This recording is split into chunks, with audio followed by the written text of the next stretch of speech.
साथियों, स्वागत है आप सभी लोगों का प्यारे सितारे चैनल में। साथियों, आज की इस वीडियो में हम जानेंगे कि निपुण भारत मिशन के अंतर्गत चलाए जा रहे 25 सप्ताह के कार्यक्रम में कक्षा 2 के गणित विषय के अंतर्गत प्रत्येक सप्ताह हमें क्या करना है और कैसे करना है। तो चलिए शुरू करते हैं आज की इस वीडियो को और जान लेते हैं ये सब कुछ। साथियों, इस बार के 25 सप्ताह के कार्यक्रम में हमें कुल 14 दक्षताओं पर काम करना है। इस बार हमें सावधिक आकलन नहीं बल्कि सावधिक पुनरावृत्ति पर काम करना है। आकलन का काम नेट एग्जाम द्वारा होगा जो कि वर्ष में 2 से 3 बार प्रस्तावित है। यह सावधिक पुनरावृत्ति हमें 13वें और 20वें सप्ताह में करने हैं। इसमें 13वें सप्ताह में 7 से 12 सप्ताह तक के और 20वें सप्ताह में हमें 14 से 19 सप्ताह तक के शिक्षण उद्देश्यों की हमें स्वयं से शिक्षण योजना बनाकर पुनरावृत्ति करानी है। इसके शुरुआत के 6 सप्ताह में हमें कक्षा 1 की दक्षताओं का दोहराव करना है और इसके लिए कुल 18 शिक्षण उद्देश्य दिए गए हैं। इसके बाद 7 से 25 सप्ताह तक हमें कक्षा 2 की दक्षताओं पर काम करना है।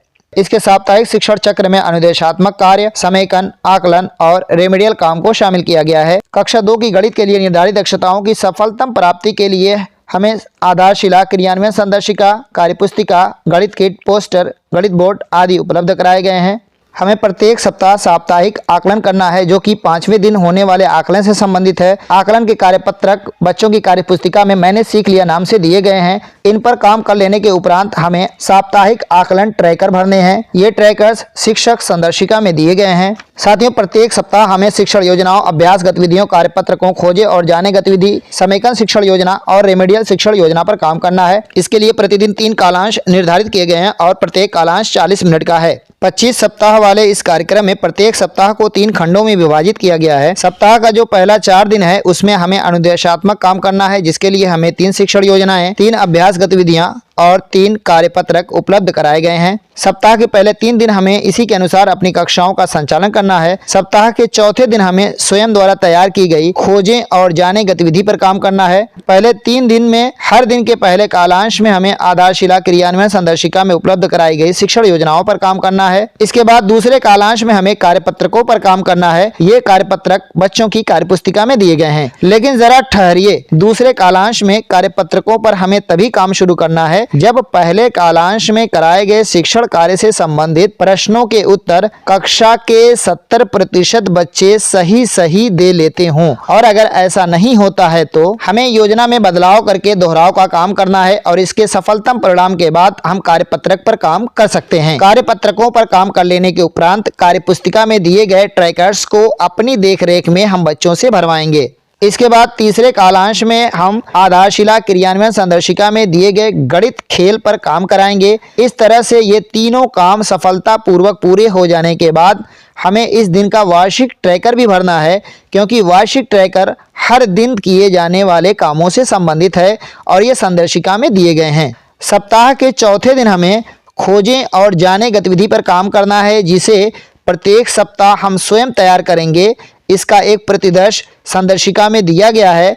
खोजें और जाने पिछले 3 दिन कराए गए शिक्षण उद्देश्यों पर आधारित होगा। सप्ताह के 5वें दिन हमें समेकन और आकलन से संबंधित काम करने हैं। समेकन से संबंधित गतिविधि हमें पहले कालांश में करानी है। प्रत्येक सप्ताह के लिए समेकन शिक्षण योजना हमें स्वयं तैयार करना है जो कि उस सप्ताह के 3 शिक्षण उद्देश्यों पर आधारित होगी। समेकन शिक्षण योजना का भी एक प्रतिदर्श संदर्शिका में दिया गया है। इसे देख करके हम बाकी सप्ताह के लिए समेकन शिक्षण योजना तैयार कर सकते हैं। 5वें दिन के दूसरे कालांश को खाली रखा गया है। इसका उपयोग हम समेकन और आकलन की गतिविधि के लिए ही संयुक्त रूप से कर सकते हैं। इसके बाद 5वें दिन के तीसरे कालांश में हमें साप्ताहिक आकलन का काम करना है। साप्ताहिक आकलन के लिए मैंने सीख लिया नाम का कार्यपत्रक बच्चों की कार्यपुस्तिका में दिया गया है। जो बच्चे दिए गए प्रश्नों के 50% से कम भाग के सही उत्तर दे पाते हैं उनके नाम के आगे ग्रेड ए अंकित करेंगे और जो बच्चे दिए गए प्रश्नों के 50% से अधिक प्रश्नों के उत्तर सही दे लेते हैं उनके नाम के सामने ग्रेड बी अंकित करेंगे साप्ताहिक आकलन ट्रैकर में। इसके अलावा हम स्वयं भी संदर्शिका में दिए गए अपने वार्षिक ट्रैकर को भरेंगे। 5वें दिन ही हमें चौथे दिन कराए गए खोजें और जाने का फॉलो अप भी करना है। 6ठे दिन के पहले कालांश में हमें समूह ए के बच्चों के साथ स्वयं द्वारा तैयार की गई रेमेडियल शिक्षण योजना पर काम करना है। रेमेडियल शिक्षण योजना का भी एक प्रतिदर्श संदर्शिका में दिया गया है। इसे देख करके हम बाकी सप्ताह के लिए रेमेडियल शिक्षण योजना तैयार कर सकते हैं। 6ठे दिन के दूसरे कालांश को खाली रखा गया है, जिसका उपयोग हम अपनी आवश्यकता अनुसार कर सकते हैं। 6ठे दिन के तीसरे कालांश में हमें समूह ए तथा समूह बी के बच्चों के साथ संयुक्त रूप से यानी पूरी कक्षा के बच्चों के साथ साप्ताहिक पुनरावृत्ति पर काम करेंगे। साप्ताहिक पुनरावृत्ति से संबंधित कार्यपत्रक बच्चों की कार्यपुस्तिका में दिए गए हैं। इन पर सफलतापूर्वक काम करा लेने के उपरांत बच्चों के कामों की जांच करेंगे और अपनी देखरेख में बच्चों की कार्यपुस्तिका में दिए गए साप्ताहिक पुनरावृत्ति वाले ट्रैकर को हम उनसे भरवाएंगे। इसी दिन हमें चौथे दिवस में कराए गए खोजे और जाने की समीक्षा भी करनी है और अंत में हमें भी संदर्शिका में दिए गए इस दिन से संबंधित वार्षिक ट्रैकर भरना है। तो साथियों, इस तरह से हमारे एक सप्ताह की गतिविधियां पूर्ण होंगी। इसी प्रकार से हमें प्रत्येक सप्ताह की गतिविधियां करानी है। आवश्यकता अनुसार हम गतिविधियों में बदलाव भी कर सकते हैं। तो साथियों, कैसी लगी आज की यह जानकारी कमेंट बॉक्स में लिखकर जरूर बताइएगा। चलते हैं, फिर मिलेंगे एक नई जानकारी के साथ। तब तक के लिए बाय बाय।